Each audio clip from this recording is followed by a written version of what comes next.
Hi, welcome to ace app. I am Ameen. ഇന്ന് നമുക്ക് കോൺസ്റ്റിറ്റ്യൂഷനിലെ ഭരണഘടനയിലെ ഒരു പ്രധാന ഭാഗം പരിചയപ്പെടാം. ഭരണഘടനയിലെ ഏറ്റവും പ്രധാനപ്പെട്ട നമ്മൾ പഠിച്ചിരിക്കേണ്ട, അറിഞ്ഞിരിക്കേണ്ട ഒരു ഭാഗമാണ് മൗലിക അവകാശങ്ങൾ. ഭാഗം 3-നകത്താണ് മൗലികാവകാശങ്ങളെക്കുറിച്ച് പരാമർശിക്കുന്നത്. ആ മൗലികാവകാശങ്ങൾ നമുക്കറിയുന്ന കാര്യമാണ്. ആർട്ടിക്കിൾ 12 തൊട്ട് 35 വരെയാണ് മൗലിക അവകാശങ്ങളെക്കുറിച്ച് പരാമർശിക്കുന്നത്. ആ മൗലികാവകാശങ്ങൾ 6 എണ്ണമുണ്ടെന്നും ആ 6 എണ്ണങ്ങളിൽ ഓരോ കാര്യങ്ങളും നമ്മൾ മുൻകാലങ്ങളിലൊക്കെ വായിച്ചതും പഠിച്ചതൊക്കെയാണ്. ആ മൗലികാവകാശങ്ങൾക്കുള്ളിൽ നമ്മൾ അറിഞ്ഞിരിക്കേണ്ട പ്രധാനപ്പെട്ട ഒരു അവകാശമാണ് നമ്മുടെ സ്വാതന്ത്ര്യം എന്ന് പറയുന്നത്.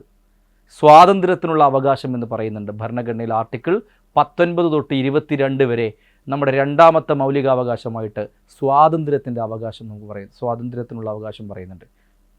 ഈ സ്വാതന്ത്ര്യത്തിലുള്ള അവകാശത്തിൽ ആർട്ടിക്കിൾ 19-നകത്ത് പരാമർശിക്കുന്ന ഒരു പോയിൻ്റാണ് നമ്മൾ ഇന്ന് ഈ വീഡിയോയിൽ ചർച്ച ചെയ്യാൻ വേണ്ടി പോകുന്നത്.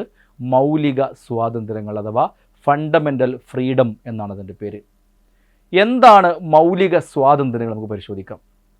ഇന്ത്യയിലെ ഒരു പൗരൻ എന്ന നിലക്ക്, ഇന്ത്യ രാജ്യത്തെ ഒരു പൗരനായി നമ്മൾ ജീവിക്കുന്ന നമുക്ക്, ഇന്ത്യയിൽ ജീവിക്കുമ്പോൾ നമുക്ക് ധാരാളം സ്വാതന്ത്ര്യങ്ങളുണ്ട്. അത് മറ്റൊരാൾക്കും അത് തടസ്സം വയ്ക്കാനോ അതില്ലായ്മ ചെയ്യാനോ അതിനെ നിയന്ത്രിക്കാനോ റെസ്ട്രിക്റ്റ് ചെയ്യാനോ ഒന്നും പറ്റാത്തതാണ് നമ്മുടെ മൗലിക സ്വാതന്ത്ര്യങ്ങൾ.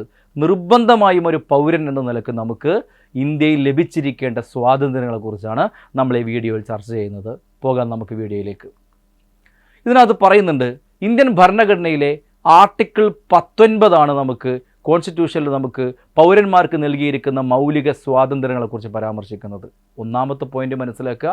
ആർട്ടിക്കിൾ 19 ഇതിനകത്ത് പറയുന്നുണ്ട്, ആർട്ടിക്കിൾ 19 മൗലികാവകാശങ്ങളിലെ മൗലിക സ്വാതന്ത്ര്യങ്ങളെക്കുറിച്ച് പരാമർശിക്കുന്നത്. ആർട്ടിക്കിൾ 19 ഇത് പരാമർശിക്കുന്നത്. ഇതിനകത്ത് 19ൻ്റെ ഉള്ളിലാണ് ഈ നമ്പേഴ്സ് കിടക്കുന്നത്. 19ൻ്റെ ഉള്ളിൽ നമുക്ക് കാണാം, 19ൻ്റെ ഉള്ളിൽ 1 എന്നതിനകത്ത് 1-നുള്ളിൽ നമുക്ക് ABCDEFG എന്നുള്ള രൂപത്തിലാണ് നമുക്ക് കാണാൻ വേണ്ടി പറ്റുക. അതിൽ A മുതൽ G വരെയുള്ള ഭാഗമാണ് നമ്മുടെ മൗലിക സ്വാതന്ത്ര്യങ്ങൾ എന്ന് പറയുന്നത്. അപ്പോൾ ആർട്ടിക്കിൾ 19-നകത്ത്, ആർട്ടിക്കിൾ 19-ലെ 1-നകത്ത് A മുതൽ G വരെയുള്ള ഭാഗമാണ് നമുക്ക് മൗലിക സ്വാതന്ത്ര്യങ്ങളെക്കുറിച്ച് പരാമർശിക്കുന്നത്. നമുക്ക് പോകാം, ഓരോന്നും എന്താണെന്ന് നമുക്ക് പരിശോധിക്കാം. ഇതിനകത്ത് പറയുന്നുണ്ട്, ആർട്ടിക്കിൾ 19-ലെ 1-നകത്ത് 6 തരം സ്വാതന്ത്ര്യങ്ങളാണ് പരാമർശിക്കുന്നത്. ഒന്നാമത്തെ പോയിന്റ്, മൗലിക സ്വാതന്ത്ര്യങ്ങൾ 6 എണ്ണമാണ്. അത് പരാമർശിക്കുന്നത് 19(1)നുള്ളിലാണ്. ABCDEFG എന്ന് പറഞ്ഞിട്ടാണ് കാര്യങ്ങൾ പരാമർശിച്ചു പോകുന്നത്. അതിലെ ഒന്നാമത്തെ സ്വാതന്ത്ര്യം പരാമർശിക്കുന്നത് അഭിപ്രായ സ്വാതന്ത്ര്യമാണ്. ഒന്നാമത്തെ സ്വാതന്ത്ര്യം അഭിപ്രായ സ്വാതന്ത്ര്യം. ഭരണഘടന പറയുന്നുണ്ട്, freedom of speech and expression എന്ന് പറയുന്നുണ്ട്. നമുക്ക് നമ്മുടെ അഭിപ്രായങ്ങൾ നമുക്ക് പറയാനും അതോടൊപ്പം തന്നെ അത് പ്രകടിപ്പിക്കാനുമുള്ള സ്വാതന്ത്ര്യമാണ് ആർട്ടിക്കിൾ 19(1) ഏകകത്ത് പരാമർശിക്കുന്നത്. Freedom of speech and expression. സ്വതന്ത്രമായി നമുക്ക് നമ്മുടെ അഭിപ്രായം പറയാൻ നമുക്ക് അവകാശമുണ്ട്. അഭിപ്രായം പറയുന്ന പോലെ തന്നെ നമുക്കത് പ്രകടിപ്പിക്കാനും നമുക്ക് അവകാശമുണ്ട്. എങ്ങനെയാണ് അഭിപ്രായം പ്രകടിപ്പിക്കുക? നമുക്ക് അഭിപ്രായം എല്ലാവർക്കും ഒരുപോലെ ഒരു പക്ഷേ പറയാൻ കഴിഞ്ഞോളണമെന്നില്ല. അത്ര ആളുകൾക്ക് വേണമെങ്കിൽ അയാൾക്ക് എഴുതാം. അയാൾക്ക് വേണമെങ്കിൽ ഒരു കഥയായിട്ടോ അല്ലെങ്കിൽ ഒരു നോവലായിട്ടോ അല്ലെങ്കിൽ പുതിയ കാലഘട്ടങ്ങളിൽ നമുക്ക് കാണുന്ന പോലെ സോഷ്യൽ മീഡിയയിലൊക്കെ എഴുതിക്കൊണ്ട് പത്രങ്ങളിൽ എഴുതാം.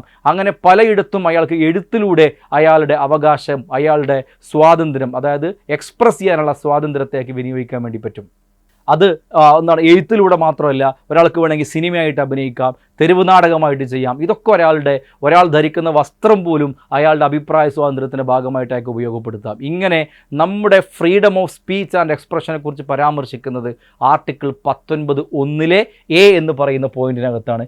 ഈ പോയിന്റിനകത്ത് തന്നെയാണ് യഥാർത്ഥത്തിൽ പത്രസ്വാതന്ത്ര്യത്തെക്കുറിച്ചും പരാമർശിക്കുന്നത്. വെച്ചാൽ ഫ്രീഡം ഓഫ് പ്രസ്സിനെ കുറിച്ച് പരാമർശിക്കുന്നതും 19(1) ഏകകത്താണ്. ഇവിടെ പ്രത്യേകം ശ്രദ്ധിക്കേണ്ടത്, പത്രസ്വാതന്ത്ര്യത്തിനായിട്ട് പ്രത്യേകിച്ചൊരു ആർട്ടിക്കിൾ ഭരണഘടന മാറ്റിവെക്കുന്നില്ല. അത് ഫ്രീഡം ഓഫ് എക്സ്പ്രഷൻ്റെ ഭാഗമായിട്ടാണ് പത്രസ്വാതന്ത്ര്യം ഉൾപ്പെടുത്തിയിട്ടുള്ളത് എന്നുള്ളത് മനസ്സിലാക്കി വെക്കുക. ഇതാണ് ആർട്ടിക്കിൾ 19(1) അഭിപ്രായ സ്വാതന്ത്ര്യമാണ്. അഭിപ്രായങ്ങൾ പറയാനും പ്രകടിപ്പിക്കുവാനുമുള്ള സ്വാതന്ത്ര്യമാണ്. ഓക്കെ അല്ലേ? രണ്ടാമത്തെ നമ്മുടെ സ്വാതന്ത്ര്യത്തിലേക്ക് പോകാം. 19(1)(b) ആണ്. ബി പറയുന്നത് സമാധാനപരമായി കൂടിച്ചേരാനുള്ള അല്ലെങ്കിൽ സമ്മേളിക്കാനുള്ള സ്വാതന്ത്ര്യമാണ് 19(1)(b)ക്കകത്ത് പരാമർശിക്കുന്നത്. നമുക്കൊക്കെ നമ്മുടെ സൗഹൃദങ്ങളുടെ ഭാഗമായിട്ടും നമ്മുടെ രാഷ്ട്രീയ ചിന്താഗതിയുടെ ഭാഗമായിട്ടും നമ്മുടെ സംഘടനാ സ്വാതന്ത്ര്യത്തിൻ്റെ ഭാഗമായിട്ടും മതസംഘടനകളുടെ വിശ്വാസത്തിൻ്റെ ഭാഗമായിട്ടും പല രൂപത്തിൽ ആളുകൾക്ക് പലയിടത്തും സമ്മേളിക്കാനും സമ്മേളനങ്ങളിൽ പങ്കെടുക്കാനും സമ്മേളനത്തിൽ ഭാഗമായി സംസാരിക്കാനും സമ്മേളനങ്ങളിലെ പ്രസംഗങ്ങൾ കേൾക്കാനും കൂടിച്ചേരാനും ആഹ്ലാദിക്കാനും എല്ലാം നമുക്ക് അവകാശമുണ്ട്. അത് നമ്മുടെ സ്വാതന്ത്ര്യത്തിൽപ്പെട്ടതാണ്. അത് ഫ്രീഡം ഓഫ് അസംബ്ലിയുടെ ഭാഗമാണ്. പക്ഷേ അവിടെ ഭരണഘടന പ്രത്യേകം കോട്ട് ചെയ്യുന്നുണ്ട്, നിങ്ങൾ സമാധാനപരമായി മാത്രമേ കൂടിച്ചേരാൻ പാടുള്ളൂ. നിങ്ങളുടെ കയ്യിൽ ആയുധങ്ങളില്ലാതെയായിരിക്കണം നിങ്ങൾ കൂടിച്ചേരേണ്ടത്. ഒരിക്കലും നിങ്ങളൊരു 1000 പേരോ 500 പേരോ കൂടിച്ചേരുമ്പോൾ നിങ്ങളുടെ കയ്യിൽ ഒരു ആയുധമുണ്ടാകാൻ പാടില്ല. അവിടെ സമാധാന അന്തരീക്ഷം ഉണ്ടായിരിക്കണം. നിങ്ങൾ രാജ്യദ്രോഹം പ്രസംഗിക്കാൻ പാടില്ല, മതനിന്ദ പ്രസംഗിക്കാൻ വേണ്ടി പാടില്ല, മറ്റുള്ളവർ കേട്ടാലറക്കുന്ന ഭാഷയിൽ സംസാരിക്കാൻ വേണ്ടി പാടില്ല. ഇതെല്ലാം നിങ്ങൾ ശ്രദ്ധിക്കുകയാണെങ്കിൽ നല്ല ആശയങ്ങൾ, അത് നിങ്ങൾ സർക്കാരിനെ പോലും വിമർശിക്കാനുള്ള ആശയങ്ങളാണെങ്കിൽ പോലും നല്ല ആശയങ്ങളാണ് നിങ്ങൾ സംസാരിക്കുന്നതെങ്കിൽ നിങ്ങൾക്ക് കൂടിച്ചേരാൻ നമ്മുടെ രാജ്യത്ത് ഭരണഘടനാപരമായിട്ട് അനുമതിയുണ്ട്. അത് ഫ്രീഡം ഓഫ് അസംബ്ലിയുടെ ഭാഗമാണ്. ആർട്ടിക്കിൾ 19(1)(b)ക്കകത്താണ് ഈ ആശയം പരാമർശിച്ചു പോകുന്നത്. മൂന്നാമത്തെ നോക്കാം, 19(1)(c) ആണ്. സി പരാമർശിക്കുന്നത് സംഘടനകൾ രൂപീകരിക്കുവാനുള്ള സ്വാതന്ത്ര്യമാണ്. സംഘടനകൾ രൂപീകരിക്കാം. എങ്ങനെയാ സംഘടനകൾ ആർക്ക് വേണമെങ്കിലും ഇന്ത്യ രാജ്യത്ത് സംഘടന രൂപീകരിക്കുന്നതിനൊരു തടസ്സവും ഉണ്ടാവില്ല. എങ്ങനെയാ സംഘടനകൾ ഏതു തരം ആളുകൾക്കും ഇന്ത്യ രാജ്യത്തിൻ്റെ നിയമ സംവിധാനത്തിനുള്ളിൽ നിന്നുകൊണ്ട് ആർക്ക് വേണമെങ്കിലും സംഘടനകൾ രൂപീകരിച്ച് ആ സംഘടനയുടെ ഭാഗമായിട്ട് ആളുകളെ ഉൾപ്പെടുത്തി അവരുടെ പരിപാടികൾ നടത്തി സംഘടനയുടെ പ്രവർത്തനങ്ങൾ നടത്തി സംഘടനയുടെ ആശയങ്ങളെ മറ്റുള്ളവർക്ക് പകർന്നു കൊടുക്കുന്നതിനൊന്നും ഇന്ത്യ രാജ്യത്ത് ഒരു തടസ്സവുമില്ല. അത് ഭരണഘടനാപരമായിട്ട് ആർട്ടിക്കിൾ 19(1)(c)ക്കകത്ത് freedom to form associations or unions, നമുക്ക് യൂണിയനുകളും സംഘടനകളും അതിനകത്ത് പറയുന്നുണ്ട്, ക്ലബ്ബുകളാകട്ടെ യൂണിയൻ ആവട്ടെ സംഘടനകളാവട്ടെ, ഇതെല്ലാം നമുക്ക് തുടങ്ങുന്നതിന് ഭരണഘടനാപരമായിട്ട് ഇന്ത്യ രാജ്യത്ത് ഒരു തെറ്റുമില്ല. ആർക്ക് വേണമെങ്കിലും ഇത്തരം സംഘടനകൾ തുടങ്ങുന്നതിൽ ഭരണഘടനാപരമായിട്ടൊരു തടസ്സവുമില്ല എന്നുള്ളതാണ് 19(1)(c)ക്കകത്ത് നമ്മൾ പരാമർശിച്ചു പോകുന്നത്.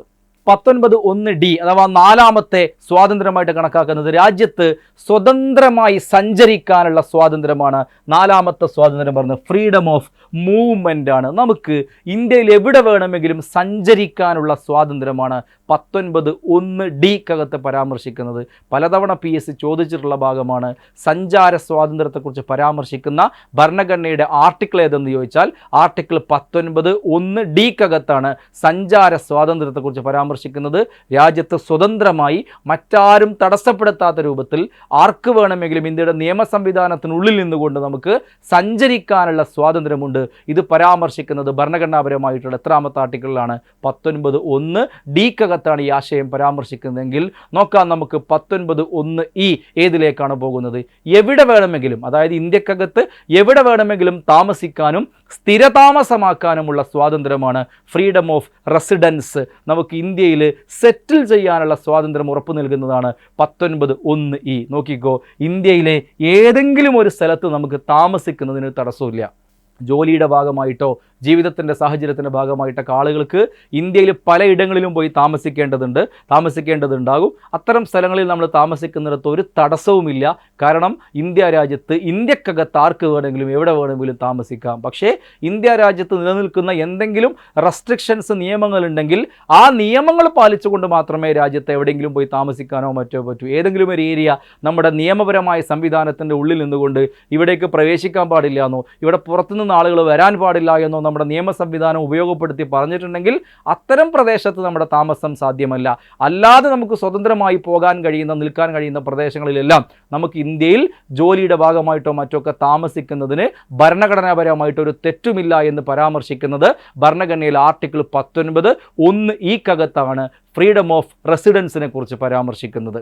19(1)(e) കഴിഞ്ഞാൽ ഇനി നമ്മൾ പോകേണ്ടത് 19(1)(f) ആണ്. ഇവിടെ പ്രത്യേകം ശ്രദ്ധിക്കേണ്ടതുണ്ട്. നമ്മൾ മാർക്ക് ചെയ്ത് പറഞ്ഞിട്ടുണ്ട്, ഇപ്പോൾ നിലവിലില്ല എന്ന് പറയുന്നുണ്ട്. എന്ന് വെച്ചാൽ ഇന്ത്യൻ ഭരണഘടനയിൽ ഇങ്ങനെ ഒരു ആർട്ടിക്കിൾ ഉണ്ടായിരുന്നു, പക്ഷേ ഇപ്പോൾ ഇങ്ങനൊരു ഭരണഘടനാ ആർട്ടിക്കിൾ ഇല്ല. എന്ന് വെച്ചാൽ ഈ എഫ് പരാമർശിച്ചിരുന്നത് റൈറ്റ് ടു പ്രോപ്പർട്ടിയാണ്. പക്ഷേ ഈ ആർട്ടിക്കിൾ ഇപ്പോൾ എന്ത് ചെയ്യപ്പെട്ടിട്ടുണ്ട്? ഡിലീറ്റ് ചെയ്യപ്പെട്ടിട്ടുണ്ട്, റീപ്പീൽ ചെയ്യപ്പെട്ടിട്ടുണ്ട്. എന്ന് വെച്ചാൽ സ്വത്ത് സമ്പാദിക്കാനും അത് കൈവശം വെക്കാനും നമുക്ക് അവകാശമുണ്ടെന്ന് പറയുന്ന സ്വത്താവകാശമുണ്ടായിരുന്നു നമ്മുടെ ഭരണഘടനയിൽ. 7ാമത്തെ മൗലികാവകാശമായിട്ടായിരുന്നു അത് പറഞ്ഞിരുന്നത്. ആ സ്വത്താവകാശം താഴെ കൊടുത്ത പോലെ തന്നെ ഭരണഘടനയുടെ 44-ാം ഭേദഗതിയിലൂടെ 1978 മൊറാർജി ദേശായി ഗവൺമെൻറ് അത് നീക്കം ചെയ്യുന്നൊരു സാഹചര്യമുണ്ടായി. അതിലൂടെ നമുക്ക് ഈ ആർട്ടിക്കിൾ നഷ്ടപ്പെടുന്ന സാഹചര്യമുണ്ടായി. അതുകൊണ്ട് നിലവിൽ നമുക്ക് ഭരണഘടനയിൽ ആർട്ടിക്കിൾ 19(1)(f) ഇല്ല. പക്ഷെ അതിൽ പരാമർശിച്ചിരുന്നത് നമുക്ക് റൈറ്റ് ടു പ്രോപ്പർട്ടി ആയിരുന്നു, അതായത് സ്വത്ത് സമ്പാദിക്കാനും കൈവശം വെക്കാനുമുള്ള സ്വാതന്ത്ര്യമായിരുന്നു. പക്ഷേ ഇപ്പോൾ നമുക്ക് 19(1)(f) എന്ന് പറയുന്ന ആർട്ടിക്കിൾ ഇല്ല, അത് റീപ്പീൽ ചെയ്യപ്പെട്ടിട്ടുണ്ട്, അല്ലെങ്കിൽ അത് ഡിലീറ്റ് ചെയ്യപ്പെട്ടിട്ടുണ്ട് എന്നുള്ളത് മനസ്സിലാക്കി വെക്കണം. എങ്കിലും എഫ് എന്താണെന്ന് പരാമർശിച്ചു എന്ന് മാത്രം. ഓക്കെ അല്ലേ? എങ്കിൽ എഫ് കഴിഞ്ഞാൽ ഇനി നമുക്ക് സംസാരിക്കേണ്ടത് ഏത് തരം സ്വാതന്ത്ര്യത്തെക്കുറിച്ചാണെന്ന് പരിശോധിക്കാം. എഫ് കഴിഞ്ഞാൽ ഓട്ടോമാറ്റിക്കലി ജി ആണ് വരേണ്ടത്. ജിക്കകത്ത് പറയുന്നു തൊഴിൽ, അതുപോലെ തന്നെ വ്യാപാരം എന്നിവ ചെയ്യുവാനുള്ള സ്വാതന്ത്ര്യമാണ് എത്രാമത്തെ ആർട്ടിക്കിളിനകത്ത് പരാമർശിക്കുന്നത്? 19(1)(g)കകത്ത് പരാമർശിക്കുന്നത് ഫ്രീഡം ഓഫ് പ്രൊഫഷൻ, അതോടൊപ്പം തന്നെ ഒക്യുപ്പേഷൻ ഓർ ബിസിനസ്. നമുക്കൊക്കെ ഇഷ്ടമുള്ള തൊഴിൽ ചെയ്യാൻ, വ്യാപാരങ്ങൾ ചെയ്യാൻ ഭരണഘടനാപരമായിട്ട് അനുമതി തരുന്ന സ്വാതന്ത്ര്യമാണ് 19(1)(g)കകത്ത്. ഇന്ത്യയിൽ എവിടെ വേണമെങ്കിലും നമുക്ക് സ്വതന്ത്രമായി കച്ചവടങ്ങൾ നടത്താൻ, തൊഴിൽ ചെയ്യാൻ നമുക്ക് സ്വാതന്ത്ര്യമുണ്ട്. അത് മറ്റൊരാളും തടയുന്ന തരം സ്വാതന്ത്ര്യമല്ല എന്ന് പ്രത്യേകം മനസ്സിലാക്കി പോവുക. ഇങ്ങനെ 19(1)(a) മുതൽ G വരെയുള്ള നമുക്ക് 7 സ്വാതന്ത്ര്യം ഉണ്ടായിരുന്നു. പക്ഷേ എഫ് ഡിലീറ്റ് ചെയ്തതോട് കൂടിയിട്ട് നമുക്ക് 6 സ്വാതന്ത്ര്യമായി ചുരുങ്ങുകയാണ് ചെയ്തത്. ഭരണഘടനാപരമായി നമുക്ക് 6 തരം സ്വാതന്ത്ര്യങ്ങളാണ് ഇന്ത്യൻ ഭരണഘടന ഓഫർ ചെയ്യുന്നത്. ഈ എല്ലാ സ്വാതന്ത്ര്യങ്ങളും അബ്സല്യൂട്ട് അല്ല, എന്ന് വെച്ചാൽ നിർബന്ധമായി നമുക്ക് കിട്ടണമെന്ന് വാശി പിടിക്കാൻ വേണ്ടി പറ്റില്ല. കാരണം സർക്കാർ റീസണബിൾ ആയിട്ട് എന്തെങ്കിലും റെസ്ട്രിക്ഷൻസ് ഏർപ്പെടുത്തിയാൽ, ഇപ്പോൾ നമ്മുടെ നാട്ടിൽ എന്തെങ്കിലും ഇപ്പോൾ അടിയന്തരാവസ്ഥ വന്നാൽ, അല്ലെങ്കിൽ പബ്ലിക് ഓർഡർ വന്നാൽ, അല്ലെങ്കിൽ ഇപ്പോൾ ഈ കോവിഡൊക്കെ പോലെയുള്ള വലിയ സാഹചര്യങ്ങൾ വന്നാൽ, സ്വാഭാവികമായിട്ടും ഇവിടുത്തെ ഭരണ സംവിധാനം എന്തെങ്കിലുമൊക്കെ നിയന്ത്രണം ഏർപ്പെടുത്തുമ്പോൾ സഞ്ചാര സ്വാതന്ത്ര്യം ഉണ്ടെന്ന് പറഞ്ഞ് പുറത്തിറങ്ങാനോ അല്ലെങ്കിൽ മറ്റേതെങ്കിലും കാര്യങ്ങൾ ഉപയോഗപ്പെടുത്താനോ പാടില്ല. കാരണം റെസ്ട്രിക്ഷൻസിന് വിധേയമാണ് നമ്മുടെ ഈ സ്വാതന്ത്ര്യങ്ങളെല്ലാം. അപ്പോൾ അത്തരം റെസ്ട്രിക്ഷൻസിനെ നമ്മൾ മാനിക്കേണ്ടതുണ്ട്. അതുകൊണ്ട് തന്നെ ഇതെല്ലാം അബ്സല്യൂട്ട് ആണെന്ന് നമുക്ക് പറയാൻ വേണ്ടിയിട്ട് കഴിയില്ല. എങ്കിലും നമ്മൾ ഓർത്ത് വെക്കേണ്ട ഒരു കാര്യമുണ്ട്, 19(1)(a) മുതൽ G വരെ നമുക്ക് യഥാർത്ഥത്തിൽ 7 തരം ഫ്രീഡംസ് നമുക്ക് പറയുന്നുണ്ടെങ്കിൽ പോലും ഇപ്പോൾ നമ്മൾ പ്രായോഗികമായി നമ്മൾ 6 ഫ്രീഡംസ് മാത്രമേ നമുക്കുള്ളൂ. എഫ് റിമൂവ് ചെയ്യപ്പെട്ടിട്ടുണ്ട് എന്നുള്ളത് മനസ്സിലാക്കിയിട്ട് വെക്കുക. അപ്പോൾ നിലവിൽ വന്നപ്പോൾ 7 ഫ്രീഡംസ് ആയിരുന്നെങ്കിൽ ഇപ്പോൾ നമ്മൾ സംസാരിക്കുമ്പോൾ 1978 ശേഷം നമുക്ക് അത് 6 സ്വാതന്ത്ര്യങ്ങൾ മാത്രമേ നിലവിലുള്ളൂ എന്നും കൂടെ ഇതിനകത്ത് മനസ്സിലാക്കി വെക്കേണ്ട കാര്യമാണ്. മൗലിക സ്വാതന്ത്ര്യങ്ങൾ എന്ന് പറയുന്ന വിഷയമാണ് നമ്മൾ ഇപ്പോൾ ചർച്ച ചെയ്തത്. ആ സ്വാതന്ത്ര്യങ്ങൾ നമ്മൾ എ മുതൽ ജി വരെയുള്ള ഭാഗമാണ് ചർച്ച ചെയ്തത്. ഉപകാരപ്രദമായിട്ടുണ്ടാവുമെന്ന് വിശ്വസിക്കുന്നു. ഇതുപോലെയുള്ള കൂടുതൽ വീഡിയോസ് കാണുന്നതിന് വേണ്ടിയിട്ട് നിങ്ങൾ എയ്സ് ആപ്പിൻ്റെ കൂടെ കൂടുക. നമുക്ക് കൂടുതൽ വിവരങ്ങൾ PSC യുമായി ബന്ധപ്പെട്ട് പഠിച്ചെടുക്കാവുന്നതാണ്. താങ്ക്